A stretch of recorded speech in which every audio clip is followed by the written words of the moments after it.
À 30 ans seulement, Jordan Bardella est déjà l'un des visages les plus connus et les plus commentés de la politique française. Président du Rassemblement national depuis 2022, successeur et protégé de Marine Le Pen, il incarne pour beaucoup une nouvelle génération politique. Plus jeune, plus médiatique, plus contrôlée dans son image. Pourtant, derrière le costume impeccablement taillé, derrière les discours fermes et les plateaux de télévision, se cache un homme profondément réservé sur sa vie privée. Et depuis plusieurs mois, une question brûlait les lèvres de ses admirateurs comme de ses détracteurs, qui partagent vraiment la vie de Jordan Bardella. Ce mystère, longtemps entretenu par le principal intéressé, vient d'être levé. Dans une rare confession accordée à un proche journaliste politique, le jeune leader a accepté de se livrer, non pas sur ses ambitions électorales, mais sur son cœur. Et ce qu'il a révélé a surpris la France entière.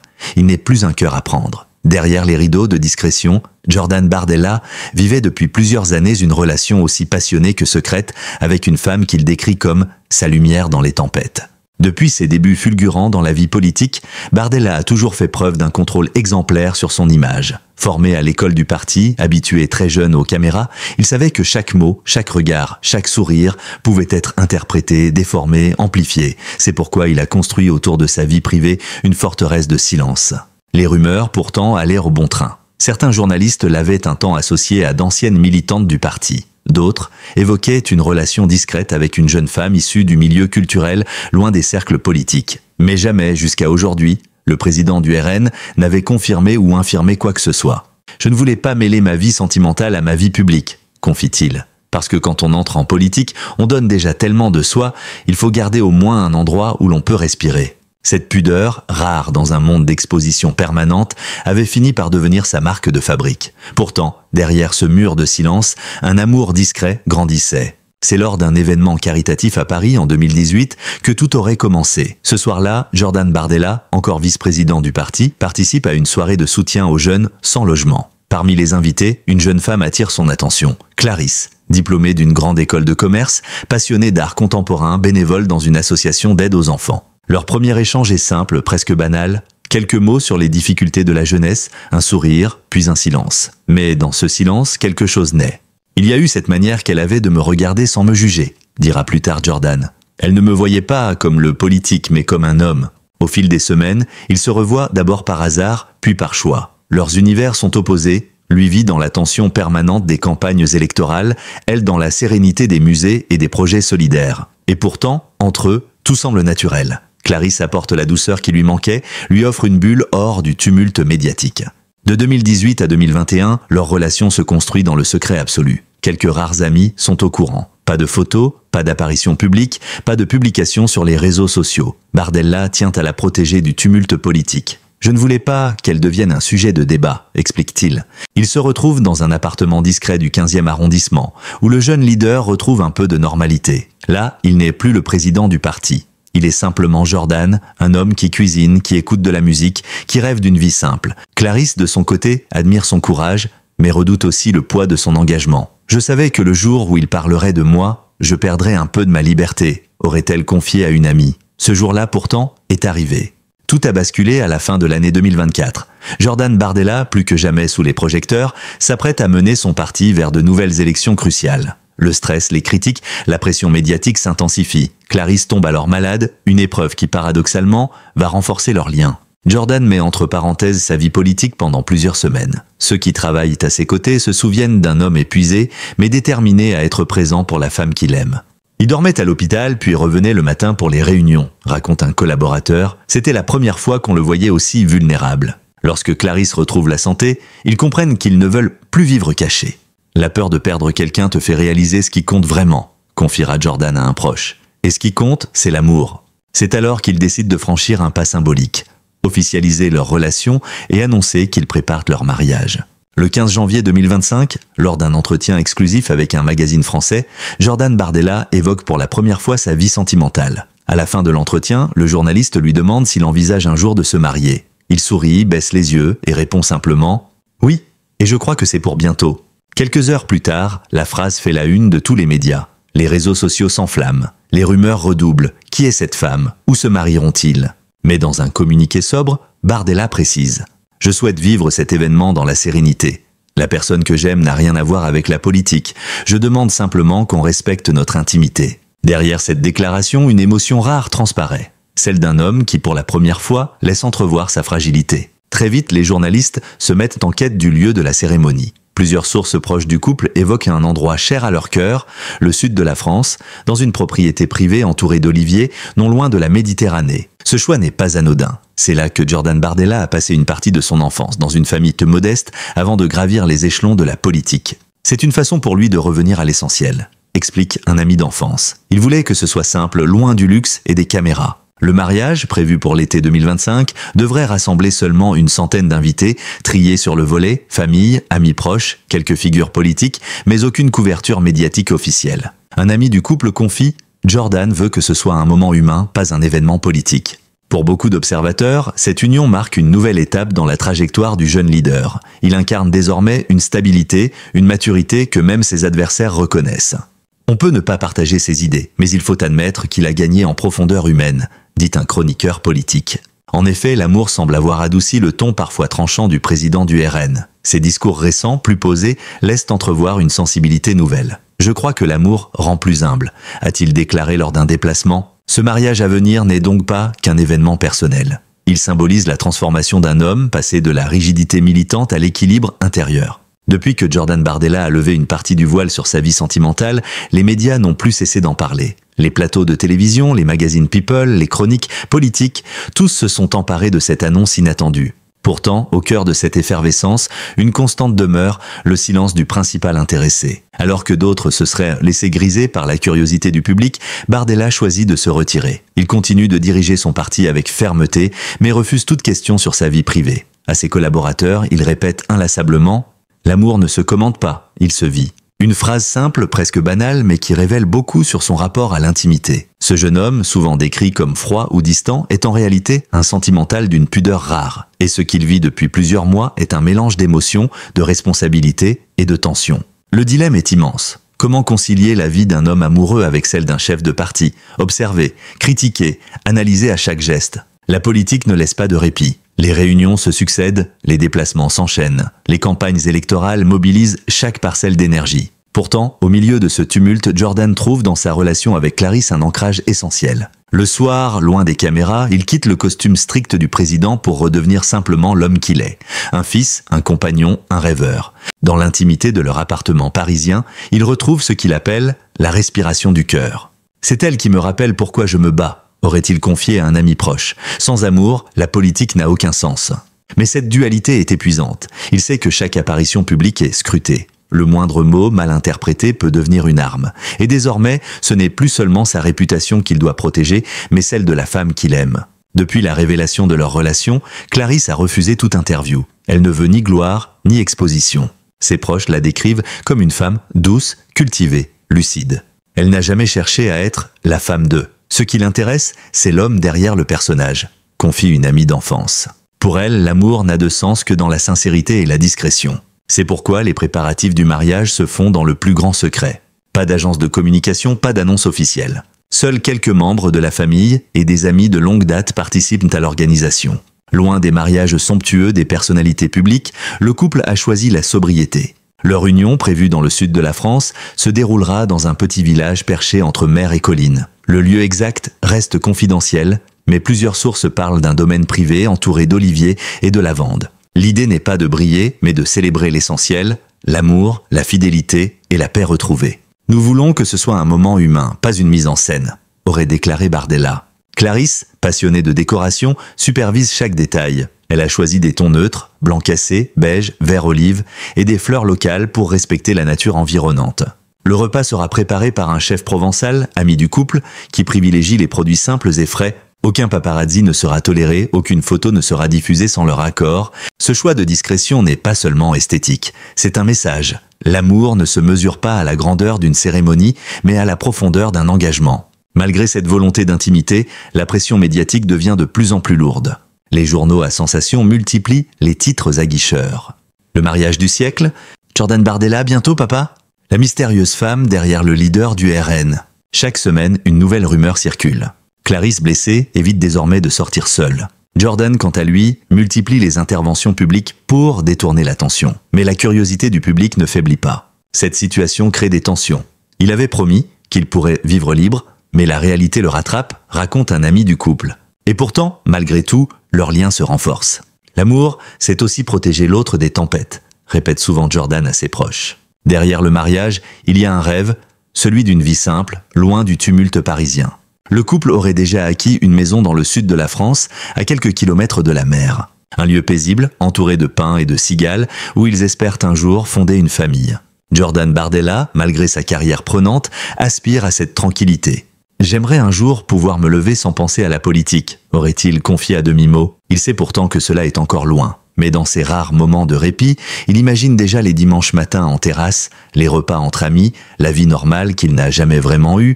Clarisse, elle, veut croire à cet avenir. Elle sait que le chemin sera difficile, que la vie publique ne laisse pas beaucoup d'espace à l'intimité, mais elle croit à la sincérité de leur amour. Dans le cercle du Rassemblement national, la nouvelle du mariage a provoqué des réactions diverses. Certains voient en cette union un signe de stabilité, un facteur humain qui renforce l'image du leader. D'autres, plus cyniques, craignent que cette ouverture personnelle ne fragilise sa posture politique. Le problème, c'est que les Français aiment connaître leurs dirigeants, mais ils aiment aussi les juger, explique un stratège du parti.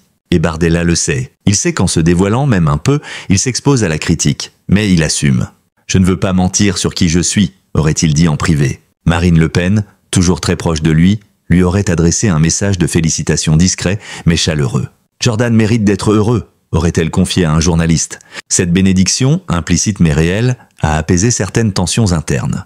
Au-delà de l'histoire d'amour, ce mariage a une portée symbolique. Il incarne l'entrée dans une nouvelle ère politique, celle d'une génération qui mêle vie privée et engagement public avec plus de naturel. Jordan Bardella, souvent perçu comme rigide, montre ici une facette plus humaine, plus accessible. Cette image pourrait bien redéfinir sa relation avec les électeurs, notamment les jeunes, qui voient en lui un homme complet, à la fois fort et sensible. Pour certains sociologues, cette humanisation est stratégique, consciente ou non.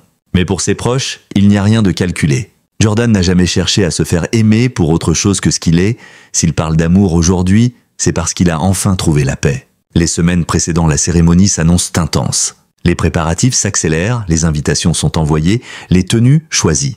Mais à mesure que le grand jour approche, les rumeurs redoublent. Certains affirment que le mariage se déroulera en Italie, d'autres évoquent un déplacement secret à Monaco. Bardella garde le silence fidèle à sa devise. Clarisse, toujours dans l'ombre, écrit ses vœux à la main dans un carnet qu'elle garde précieusement. Elle y confie ses peurs, ses joies, sa reconnaissance envers l'homme qui a su la comprendre. Elle y écrit cette phrase touchante « Ce que j'aime chez toi, ce n'est pas le chef, c'est l'homme fatigué qui sait encore rêver ». Ces mots, Jordan les lira quelques jours avant la cérémonie, dans un moment de solitude, avant un discours politique à Marseille.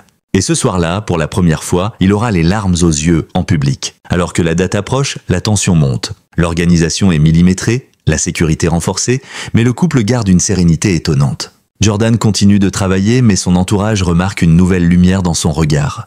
Il sourit davantage, il respire mieux, note un conseiller. Ce mariage, plus qu'un événement, est une libération.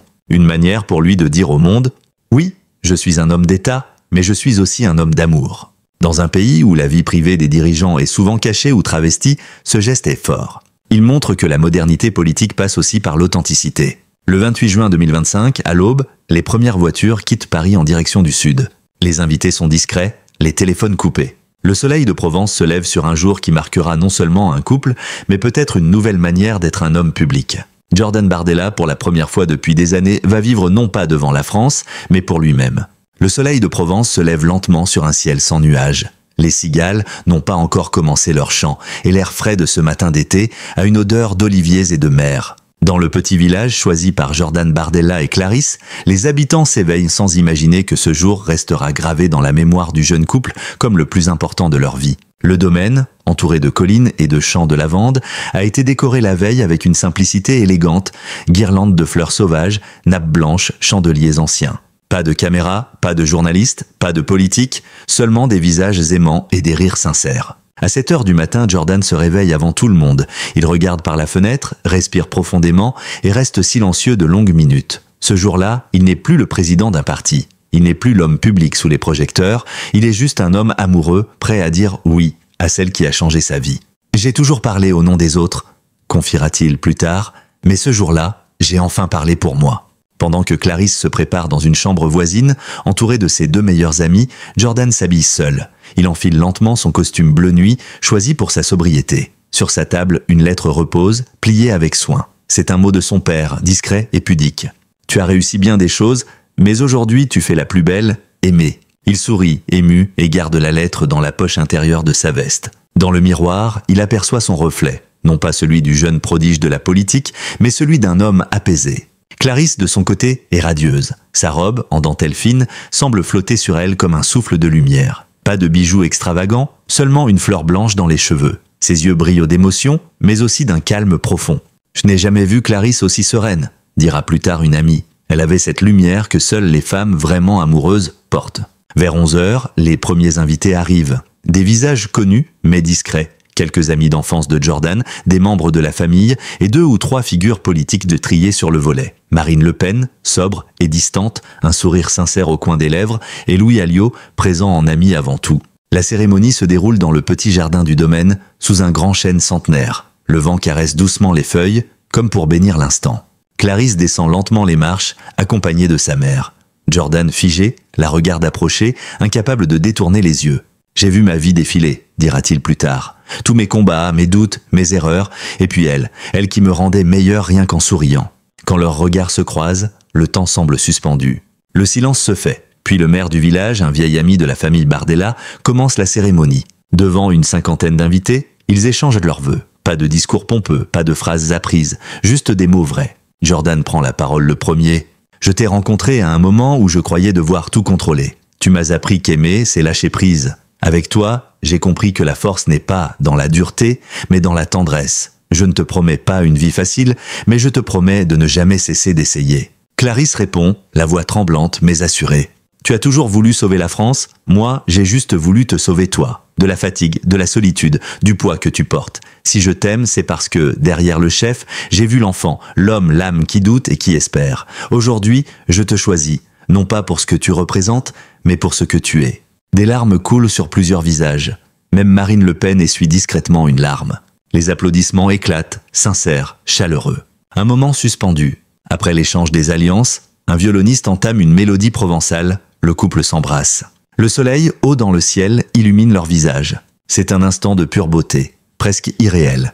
Ce mariage n'était pas politique, c'était poétique, dira un invité. Le repas qui suit est à l'image du couple, simple, élégant, sans excès. Des tables rondes sous les arbres, des rires, du vin local, et cette impression rare d'assister à quelque chose d'authentique. Jordan se détend enfin. Il rit, il danse, il prend des photos avec ses amis. Pour la première fois depuis des années, il se laisse aller à la joie sans arrière-pensée. Clarisse, rayonnante, ne le quitte pas des yeux. Alors que le soleil se couche derrière les collines, Jordan prend le micro pour remercier ses invités. Sa voix est calme, mais chargée d'émotion.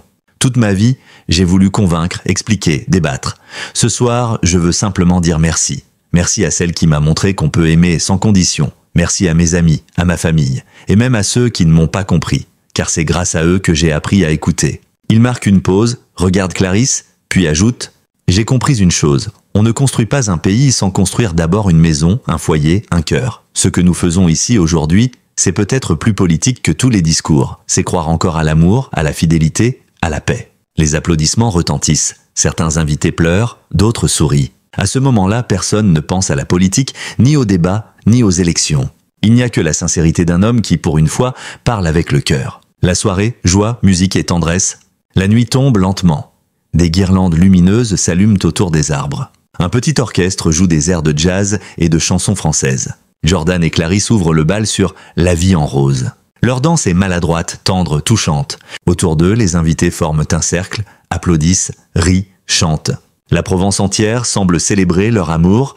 À minuit, un feu d'artifice éclate au-dessus du domaine. Les couleurs illuminent la vallée et Jordan enlace sa femme, les yeux pleins d'émotion. « Je crois que c'est le premier jour du reste de ma vie », murmure-t-il. Quelques jours après le mariage, le couple s'envole pour un court voyage en Italie, loin des regards. À leur retour, ils s'installent dans leur maison du Sud, décidés à mener une vie la plus normale possible. Jordan reprend vite le travail, mais quelque chose a changé. L'histoire de Jordan Bardella et de Clarisse n'est pas une fable, c'est celle d'un amour vrai, ancré dans la complexité du monde moderne.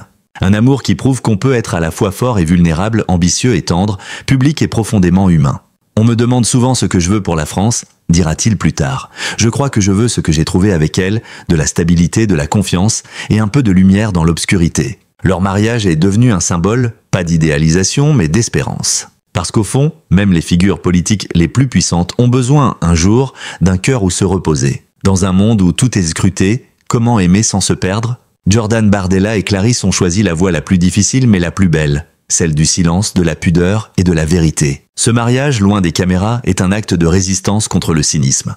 Il rappelle que la réussite ne vaut rien sans tendresse et que le pouvoir n'a de sens que s'il est guidé par l'amour. Et au-delà du couple, c'est un message à toute une génération, on peut vivre pleinement, aimer sincèrement et rester soi-même. Merci d'avoir lu cette histoire jusqu'au bout. Si elle vous a touché, ému ou inspiré, prenez un instant pour laisser un commentaire, partager vos impressions et vous abonner à notre chaîne.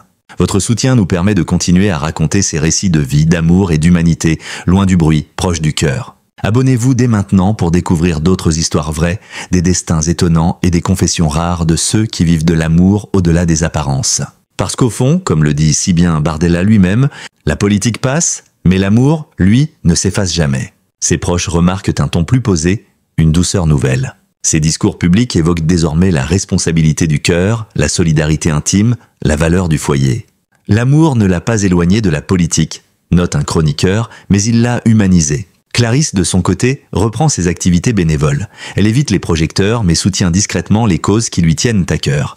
L'éducation, la protection de l'enfance, la culture. Le couple vit entre Paris et la Provence, oscillant entre la lumière des institutions et la paix des collines.